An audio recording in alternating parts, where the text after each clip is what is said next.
La monnaie est aux humains ce que l'eau est aux poissons. C'est une belle image. Ouais, c'est de l'économiste Bernard Lietaer.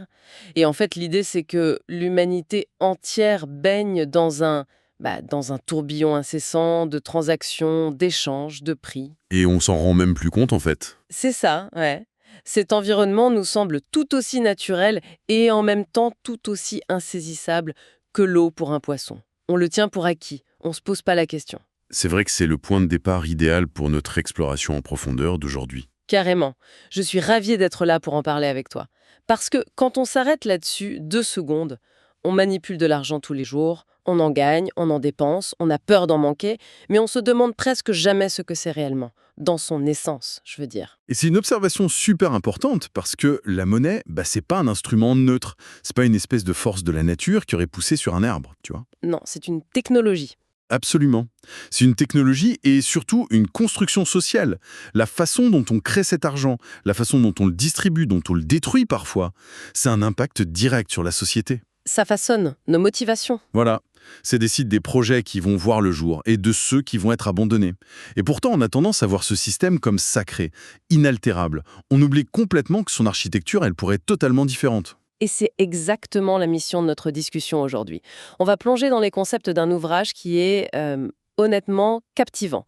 Ça s'appelle Le futur des espèces. C'est écrit par Émilie Raffo. Un livre vraiment fascinant. Ouais. Et l'objectif de notre exploration, pour ceux qui nous écoutent, c'est pas du tout de faire un cours de finance ennuyeux, Surtout pas. ni de donner des conseils d'investissement sur telle ou telle crypto.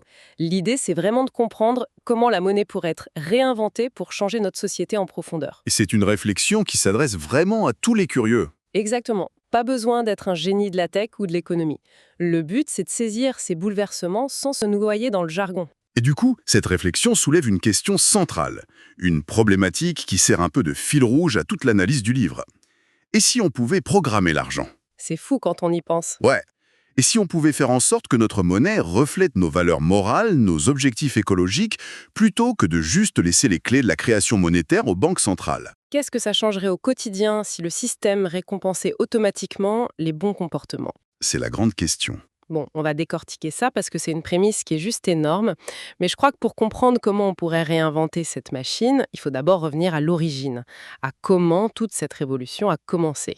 Tu veux dire en 2008? C'est ça, en pleine crise financière mondiale, il y a ce document qui est publié par un certain Satoshi Nakamoto. Un pseudonyme d'ailleurs. Ouais, le mystère reste entier sur son identité. Mais bref, Nakamoto, il n'a pas juste écrit quelques lignes de code pour s'amuser. Il a résolu un problème informatique et économique qui bloquait tout le monde depuis des années. Le fameux problème de la double dépense. C'est le nœud du problème, effectivement. Mais du coup, comment on peut expliquer ça simplement pour quelqu'un qui a jamais fait de cryptographie de sa vie? Eh bien, c'est là qu'il faut faire la distinction entre l'Internet de l'information et l'Internet de la valeur. D'accord? Prenons l'Internet classique, celui qu'on utilise tous les jours. Quand tu envoies un document, une photo par email. Ouais, j'en vois pas l'original en fait. Exactement. Tu envoies une copie. Le document est dupliqué. C'est génial pour partager du savoir.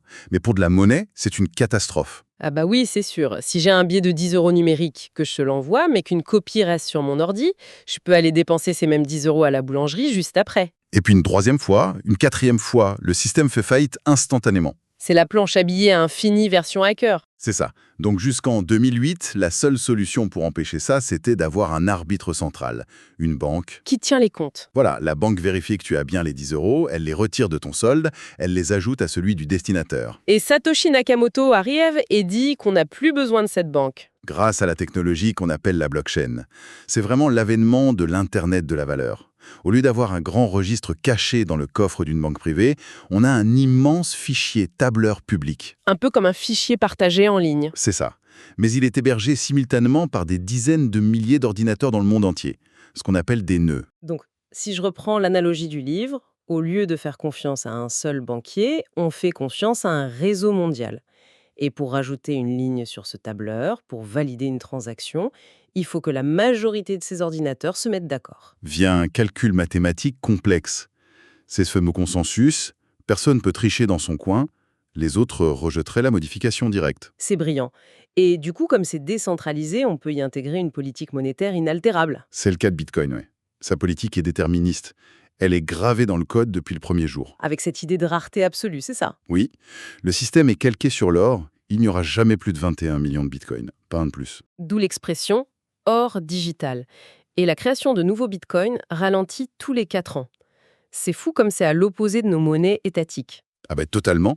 Nos monnaies reposent sur la confiance en l'État. Une banque centrale peut décider d'imprimer des milliards demain matin si elle veut. Et c'est là que le livre d'Émilie Raffo nous amène sur un terrain super intéressant. Parce que cette architecture de la monnaie, elle décide concrètement de qui y a accès. La monnaie actuelle, elle exclut du monde. Énormément de monde. Le livre donne un exemple très frappant d'ailleurs. L'histoire de Madame Hachem. Ouais. Cette femme au Texas, elle dirigeait une ONG pour aider à l'éducation de réfugiés syriens. Et un jour, sans prévenir, une grande banque américaine lui ferme son compte. Comme ça, bam, terminé. Pas de juge, pas d'explication. Rien. Les banques sont privées, elles choisissent leurs clients, elles évaluent des prétendus risques de manière super opaque. C'est d'une violence inouïe. Les profs n'ont pas été payés, l'éducation des enfants s'est arrêtée net, juste sur une décision arbitraire. C'est la violence de la centralisation. Et à l'échelle mondiale, c'est 1,7 milliard d'adultes qui n'ont pas de compte bancaire. Des fantômes pour le système financier. Il y a aussi le cas des agriculteurs dans les pays en développement dont parle l'ouvrage. Ils sont bloqués avec de l'argent liquide. Ce qui les empêche d'avoir des crédits, de se développer, sans parler des risques de se faire agresser pour voler leur cash. C'est clair. Et donc, la crypto décentralisée, elle apporte quoi ici? La résistance à la censure. Il n'y a pas de PDG, pas de conseil d'administration pour fermer ton compte. Si tu as un smartphone et Internet, tu participes à l'économie globale. Point. C'est une belle utopie d'inclusion. Mais, et c'est là que l'exploration va encore plus loin, la blockchain, c'est pas resté juste un registre de comptes. Non, ça a évolué. L'étape supérieure, c'est l'arrivée d'Ethereum. On passe d'un registre à un ordinateur mondial géant. C'est exactement ça. Ethereum permet d'inscrire des petits programmes informatiques directement dans la blockchain, les fameux contrats intelligents. Les smart contracts. Mais pour que notre audience visualise bien, comment ça marche dans la vraie vie, un contrat intelligent? C'est de l'automatisation infaillible. Imaginons un pari sportif entre deux personnes pour un match de foot. Ok. Dans le système classique, tu donnes l'argent à un bookmaker, un intermédiaire. Avec un contrat intelligent, les deux envoient l'argent à un programme sur la blockchain. Qui garde les fonds bloqués. Voilà. Et dès que le résultat du match est publié officiellement sur Internet, le programme le lit et verse tout au gagnant. Directement. Pas d'intermédiaire, pas de frais abusifs, et le perdant peut pas dire « Ah non, je te paye pas ». C'est inarrêtable. Donc on n'a plus besoin d'avocats ou de tribunaux pour faire respecter un accord. C'est vertigineux. Mais du coup, l'auteur aborde cette idée de « code is law ». Le code devient la loi. Ce qui permet de créer des DAO, des organisations autonomes décentralisées, des entreprises sans patron, gérées par des votes algorithmiques. Ouais, mais je veux me faire l'avocat du diable 2 secondes. Vas-y. Un algorithme, c'est froid. C'est implacable. La justice humaine, elle a des défauts, elle est lente, mais elle a de l'empathie. Elle comprend les circonstances atténuantes. Le code s'en fout, il exécute. C'est un peu flippant, non? C'est le grand dilemme éthique de tout ça. On élimine la corruption, oui, mais on élimine la clémence. Est-on prêt à confier nos contrats sociaux à des machines froides? Ça remet en question notre vision même de l'économie. D'ailleurs, Émilie Raffo cite une métaphore d'Alan Watts dans le livre. Je la trouve exceptionnelle. Ah oui, l'histoire de l'entrepreneur. Vas-y, raconte-la. C'est l'histoire d'un entrepreneur en bâtiment. Le gars a tout. Il a des super ouvriers motivés, il a les plans de l'architecte, il a du bois, des briques, du ciment, tout ce qu'il faut. Il est prêt à construire. Il est prêt. Et là, il regarde son équipe et il dit « Bon, désolé les gars, on ne peut pas construire aujourd'hui. On n'a plus de centimètres. » C'est absurde quand on le dit comme ça. C'est complètement absurde. C'est comme un chef étoilé qui a tous les ingrédients, sa cuisine marche, mais il dit « Je peux pas faire le gâteau, j'ai plus de grammes en stock. » Un centimètre ou un gramme, c'est pas une ressource. C'est juste une unité de mesure. Eh bien, c'est exactement l'erreur qu'on fait avec l'argent. Confondre l'argent et la vraie richesse. Voilà. La monnaie n'est qu'un outil de mesure pour coordonner le travail. Mais pendant une crise économique, on a des chômeurs qui veulent bosser, des besoins en santé, des matériaux disponibles. Et tout s'arrête. Parce qu'on manque d'argent, on manque de centimètres. C'est un non-sens total. Et c'est là que l'idée de décentralisation prend tout son sens. Si l'argent officiel manque, pourquoi on s'arrêterait de vivre? Le livre parle des thèses de Friedrich Hayek sur la dénationalisation de la monnaie. Si l'État n'a plus le monopole, des communautés peuvent créer des monnaies sur mesure pour remplacer les centimètres manquants. Et ça existe déjà en fait, hein. Le WIR en Suisse par exemple. Un très bon exemple. Créé dans les années 30 pendant la Grande Dépression. Les francs suisses manquaient, l'économie s'effondrait. Donc, les petites entreprises suisses ont créé leur propre réseau d'échange. Et ça tourne encore très bien aujourd'hui. Il y a aussi cette histoire incroyable à Washington. Dans le quartier difficile de Benning Terrace, les jeunes n'avaient pas de dollars américains. Donc on a créé des dollars temps. Des crédits de temps, oui. Ils faisaient les travaux pour la communauté, comme effacer des tags, et ils gagnaient ces crédits, qu'ils échangeaient ensuite contre de la nourriture. La monnaie s'est adaptée aux besoins locaux. Et avec la blockchain, ces initiatives locales, on peut les propulser à l'échelle mondiale. On arrive dans l'ère de l'argent finement programmable. Un laboratoire géant. Complètement. On peut moderniser des vieux concepts, comme la monnaie fondante de Silvio Gesell. Attends, une monnaie fondante, genre qui perd sa valeur exprès. C'est exactement ça. Le but de Gesell, c'était d'empêcher les gens de cacher l'argent sous le matelas. Si ta monnaie perd 1% de sa valeur chaque mois, tu vas la dépenser vite. Pour stimuler l'économie locale. Aujourd'hui, avec la blockchain, on peut programmer ça super facilement. On a d'ailleurs des réseaux actuels où une partie des frais de transaction est littéralement brûlée par le code à chaque utilisation. Ah ouais, donc comme si à chaque fois que je paye ma baguette avec ma carte, 1 centime était physiquement détruit. Ce qui réduit l'offre globale et lutte contre l'inflation. On peut même imaginer des monnaies écologiques. Avec les fameux Smart Drops. Oui. Imagine un contrat intelligent relié à des capteurs de CO2. Si une région réduit ses émissions, le code crée et distribue automatiquement de l'argent aux acteurs locaux pour les récompenser. Donc l'argent lui-même nous pousse à être plus écolo. C'est fabuleux comme perspective. C'est très optimiste. Mais attention, le livre est très clair, il faut garder un esprit critique. Le monde crypto, c'est pas le pays des bisounours. Oh non, c'est clair. Faut parler du revers de la médaille.